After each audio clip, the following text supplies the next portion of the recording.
Have you ever been pressured to bow, to stay silent, to compromise, to blend in? Imagine being taken from your home, forced into a foreign empire, renamed, re-educated, reprogrammed. This is the story of a young exile who stood firm when kingdoms trembled. He faced execution for a dream he didn't have. He watched his friends walk into fire. He read the judgment of a king written by a supernatural hand. And he survived a night in a den of lions. But the lions were not the end. The exile was not the end, because the God he served ruled over every empire. Stay with us, because this is one of the boldest stories of faith ever told. Now, from Jerusalem to Babylon, from captivity to courage, this is the story of Daniel. Jerusalem was burning. The armies of Babylon had conquered the city. The temple was looted, the people chained. Among the captives was a young man named Daniel. He was likely a teenager, royal blood, bright future. Gone. He was marched across the desert to Babylon, the most powerful empire on earth. Babylon didn't just conquer nations, it reshaped them. Daniel and 3 other Hebrew youths were selected for royal training. They would learn Babylon's language, science, literature, and religion.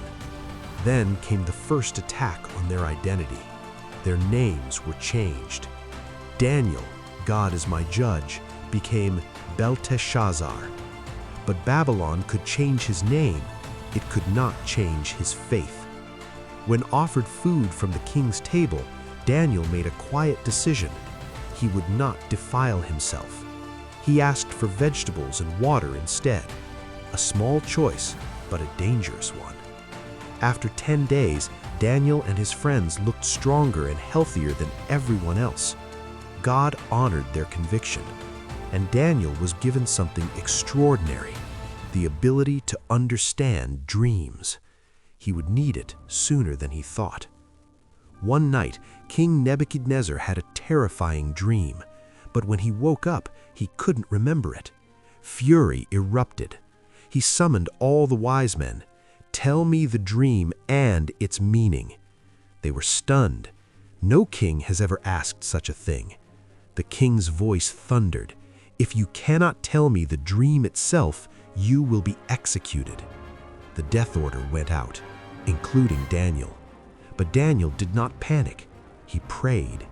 That night, God revealed the dream to him. The next day, Daniel stood before the most powerful ruler in the world. He described a giant statue, head of gold, chest of silver, belly of bronze, legs of iron, feet mixed with clay. Then a stone struck the statue and crushed it. Daniel explained, the statue represented kingdoms. Babylon was the head of gold, but all kingdoms would fall, and God would establish a kingdom that would never be destroyed. Silence filled the throne room. The king rose and honored Daniel. The captive became a counselor. But Babylon's pride was not finished. Nebuchadnezzar built a golden statue, 90 feet tall. At the sound of music, everyone was to bow. Shadrach, Meshach, Abednego refused. They were brought before the king. Bow or burn. Their answer shook the empire. Our God is able to save us, but even if he does not, we will not bow. The furnace roared. They were thrown into the flames, but moments later the king jumped to his feet. "Did we not throw 3 men into the fire? I see 4, and the 4th looks like a son of the gods." They walked out unharmed, not even the smell of smoke on them. God was with them in the fire. Years passed. A new king ruled, Belshazzar. One night, during a drunken feast, he used sacred temple cups to praise false gods. Suddenly, a hand appeared and wrote on the wall. The king turned pale. His knees knocked. No one could interpret the words, but someone remembered Daniel, now older. He read the message, "You have been weighed in the balances and found wanting. Your kingdom will be divided."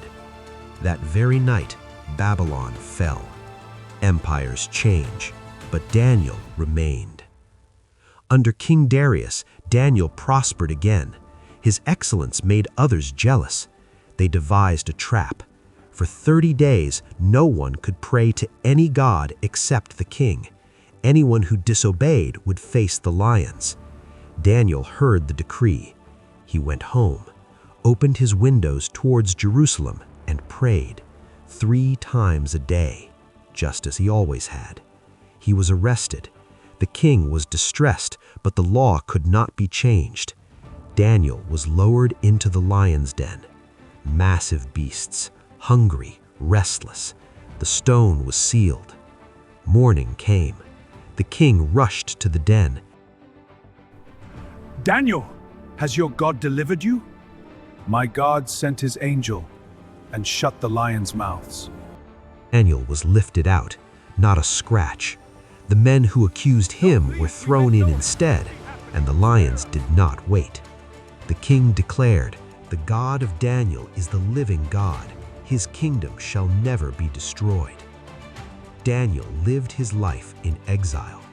He never ruled a throne, never returned to rule Jerusalem, but he influenced kings, survived empires, and remained faithful in a foreign land. His story teaches us this: you can live in Babylon without bowing to Babylon. You can face lions without fear, because the Most High rules over every kingdom. If this story strengthened you, share it with someone who needs courage today. And remember, the same God who shut the lions' mouths is still in control. Your exile is not the end. Stay faithful. Your deliverance may be closer than you think.